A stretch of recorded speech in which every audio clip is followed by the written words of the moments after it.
Assalamualaikum warahmatullahi wabarakatuh.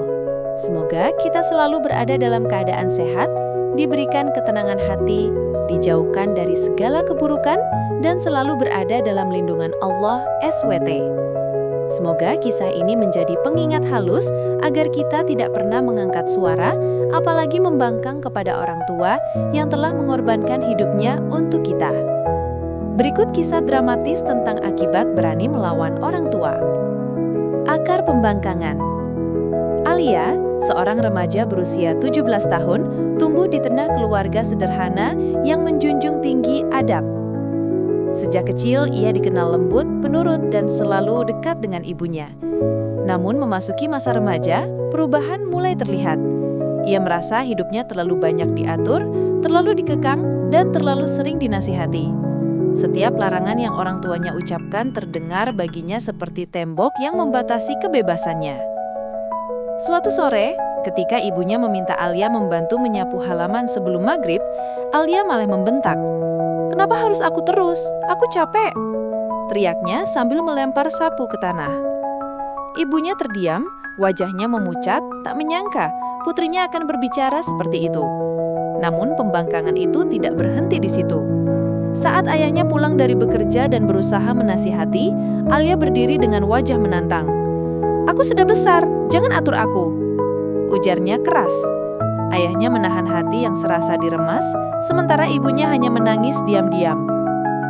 Sejak saat itu, sikap Alia berubah drastis. Ia pulang semakin larut, sering mengurung diri, dan mengabaikan setiap nasihat yang diberikan. Baginya, setiap kata orang tua hanyalah bentuk pengekangan.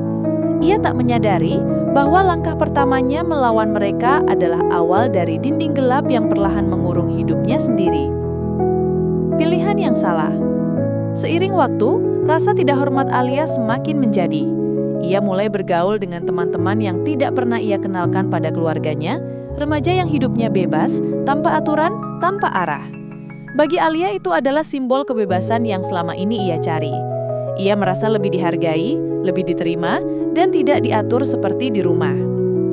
Ayahnya mulai merasa gelisah ketika mendapati nilai Alia menurun drastis. Ibunya juga sering mendapati pakaian Alia berbau asap rokok, sesuatu yang tidak pernah terjadi sebelumnya. Namun setiap kali mereka mencoba bertanya, Alia akan langsung membentak. "Itu urusanku, kalian gak usah ikut campur," katanya sambil membanting pintu kamar. Yang lebih membuat hati orang tuanya hancur adalah ketika Alia mulai sering keluar bersama Reno, seorang pemuda yang dikenal pemberani namun bermasalah.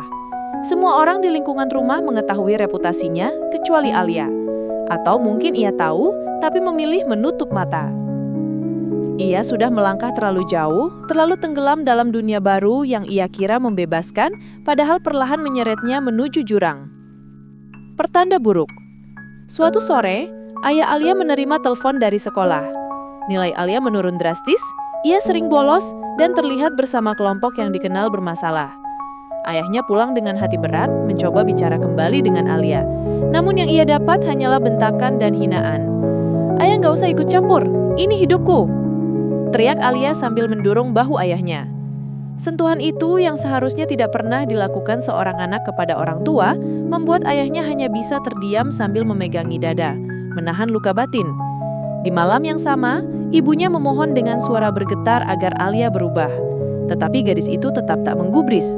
Ia memilih pergi menemui Reno, meninggalkan ibunya menangis di ruang tamu. Tanpa disadari, langit malam tampak gelap pekat, seolah menjadi pertanda bahwa sesuatu yang buruk tengah menanti di tikungan hidup Alia. Malam yang mengubah segalanya. Alia dibonceng Reno menuju sebuah pesta liar di pinggiran kota. Musik keras, minuman tak jelas, dan kerumunan orang yang tak ia kenal. Awalnya Alia merasa ini adalah puncak kebebasannya. Tapi ketika Reno mulai bersikap kasar dan memaksanya minum sesuatu, Alia merasa ada yang salah. Ia menolak, namun Reno memaksanya. Dalam kepanikan, Alia kabur dari kerumunan, berlari ke jalan gelap sambil menangis. Ponselnya mati, dan ia sendirian di tengah malam. Saat menyeberang tanpa melihat, sebuah motor melaju kencang. Terdengar suara rem melengking. Tubuh Alia terpental dan jatuh keras di aspal. Dunia seketika gelap. Sementara itu di rumah, ayah dan ibunya masih berjaga di ruang tamu. menunggu putrinya pulang. Mereka tidak tahu bahwa hidup Alia baru saja berubah selamanya. Penyesalan yang terlambat. Alia tersadar di rumah sakit, tubuh penuh luka dan perban.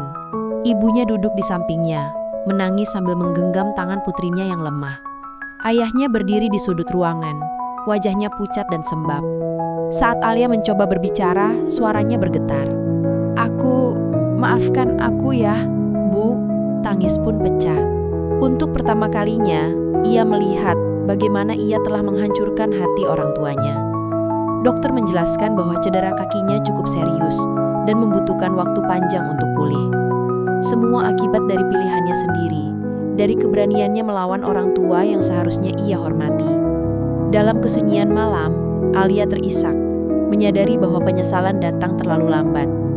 Luka fisiknya bisa sembuh, tetapi luka batin bagi orang tuanya jauh lebih dalam. Jalan panjang menuju perbaikan. Hari-hari berikutnya, Alia berjuang melalui proses penyembuhan.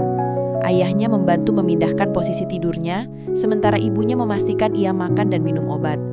Meski mereka tidak pernah mengungkit masa lalu, Alia merasa tertusuk setiap kali melihat mata mereka yang penuh kelelahan.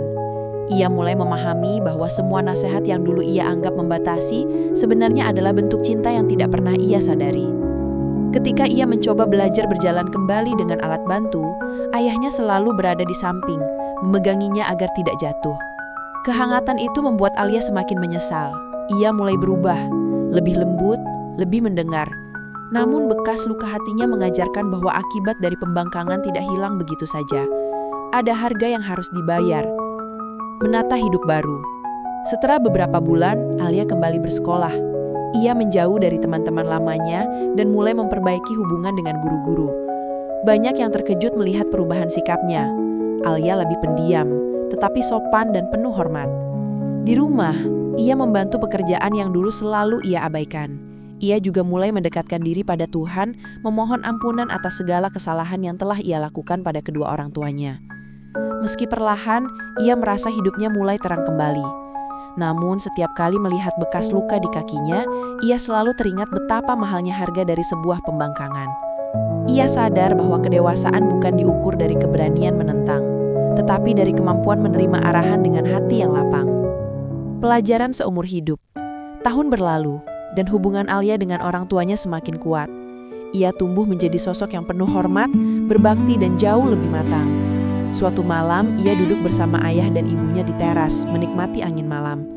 Dengan suara pelan, ia berkata, "Terima kasih karena tidak menyerah pada aku." Ibunya tersenyum sambil menyeka air mata, sementara ayahnya menepuk pundaknya dengan lembut. Alia kini memahami arti cinta orang tua yang sesungguhnya. Cinta yang tidak pernah pergi meski disakiti.